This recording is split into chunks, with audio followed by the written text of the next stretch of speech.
Assalamualaikum warahmatullahi wabarakatuh. Baiklah, perkenalkan nama saya Wildan Farhan Maudila. Di sini saya akan membahas tentang bab pertama, yaitu adalah olahraga dan olahraga kompetisi. Baiklah, olahraga dan olahraga kompetisi ini memiliki ada beberapa tujuan yang sama dan ada perbedaannya. Kalau olahraga ini memiliki tujuan yaitu kesenangan atau untuk tujuan kesehatan dan sebagainya. Dan kalau bedanya dengan olahraga kompetisi, di sini olahraga kompetisi memiliki suatu tujuan, di mana olahraga kompetisi ini bertujuan untuk mencapai sebuah seperti gengsinya gitu, atau bisa disebut juga dengan kastanya, untuk mendapatkan sebuah kemenangan atau kejuaraan. Baiklah, selanjutnya ada beberapa poin dalam olahraga dan olahraga kompetisi ini, yaitu pertama yaitu olahraga sesuatu yang diatur oleh peraturan. Maksudnya di sini itu dalam pertandingan, olahraga ini memiliki berbagai macam peraturan. Tergantung dari olahraga atau cabur olahraga itu cabur masing-masing. Setiap olahraga itu memiliki organisasi induk internasionalnya. Misalkan dicontohkan dengan basket, yaitu ada FIBA, di mana FIBA ini mengatur semuanya, antara eh, pertandingannya, berapa lama bertanding, sarana prasarananya, keamanannya bagaimana, eh, dan apa yang eh, pokoknya semuanya dari pelanggar peraturannya, bagaimana cara bermainnya itu diatur oleh induk organisasi itu sendiri.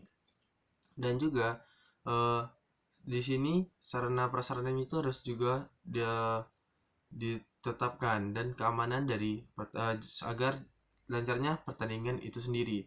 Selanjutnya kita masuk kepada logika sosial olahraga. Maksudnya di sini logika sosial olahraga, menurut yang sudah pernah saya baca, logika sosial olahraga ini merupakan sesuatu yang dimana kita melakukannya dengan yang bisa masuk akal. Olahraga itu bisa dilihat apakah ini olahraga yang dilakukan efeknya bagaimana dan dampaknya itu bisa bagaimana kepada diri kita sendiri dan orang yang melakukan olahraga tersebut. Apakah itu baik-baik saja atau tidak. Dan selanjutnya kita masuk pada tujuan dari olahraga itu yang sudah seperti saya jelaskan tadi. Dan selanjutnya kita lanjut pada tujuan yang tujuan dengan tujuan yang disengaja antara para atlet, yang maksudnya di sini yang udah pernah saya bilang pada video sebelumnya, yaitu bedanya tujuannya di sini itu agar terciptanya olahraga kompetisi yang baik. Misalkan pada sebuah atlet sepeda, kalau di tujuan sebenarnya, kalau apabila misalkan seorang atlet mengalami kempes ban atau lawannya kempes ban, dan dia tidak mengalami, dan dia membantu atlet yang kempes ban ini secara moral, secara efektif, ini melakukan sebuah perbuatan yang baik dan bagus. Tetapi kalau di dalam peraturannya sendiri, agar itu terjadi sebuah kompetisi yang baik, seharusnya dia tidak menolong orang yang mengalami kempes ban tersebut. Di situ bedanya antara yang tujuan yang pesaing yang disengaja.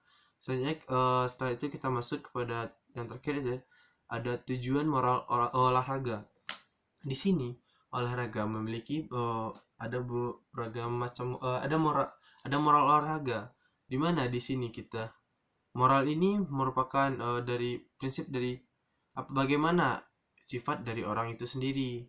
Kalau kita bisa dicontohkan, kalau orang itu memiliki moral atau moral yang baik, ketika di dalam pertandingan dia melakukan sebuah kesalahan, dan wasit atau wasit melakukan sebuah peringatan atau memberikan sebuah, kalau di basket seperti foul, dan dia menerimanya, dan tidak terjadi sebuah argumen atau perbincangan yang sangat berbeda dengan yang lain, pokoknya itu aman karena dia memiliki moral yang baik. Apabila seorang moralnya buruk, dicontoh bisa jadi ketika dia mendapatkan sebuah pelanggaran, dia akan memberontak. dia bilang dia akan melakukan perlawanan dan akan terjadi sesuatu hal yang tidak diinginkan, sehingga terjadilah pertandingan yang tidak kondusif dan kurang berjalan lancar.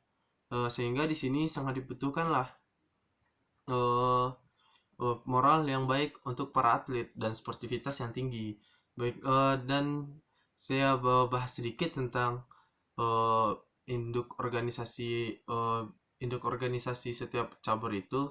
Saya angkat saja dari FIBA, yaitu basket, di mana FIBA ini mengatur semua pertandingan, bagaimana, apakah ada sistemnya, sistem pertandingannya, sistem grup atau sistem knockout, dan juga bagaimana pertandingannya, apakah kalau saya contohkan saja, kalau di NBA, kalau NBA itu memiliki dua daerah, yaitu daerah oh, barat dan daerah timur. Di situ nanti akan ada cara pembagiannya. Dari daerah barat dan daerah timur ini kita ibaratkan sebagai bagan, dua bagan, antara bagan kiri dan bagan kanan. Ini barat dan timur. Nanti akan dipertemukan pada satu pertandingan antara tim pemenang barat dan tim pemenang timur. Nanti akan ditemukan sehingga terjadilah sebuah pertandingan yang asik. Dan juga di sini ada banyak peraturannya. Kalau di basket sendiri ada banyak peraturan, seperti dari ukuran lapangan, oh, jersey-nya bagaimana, oh, terus kalau di FIBA ada ukuran bolanya, terus jarak dari benchnya ke lapangan bagaimana, pokoknya banyak peraturan yang diatur oleh FIBA itu sendiri. Mungkin sekian dari saya. Terlebih terkurang saya mohon maaf. Wassalamualaikum warahmatullahi wabarakatuh.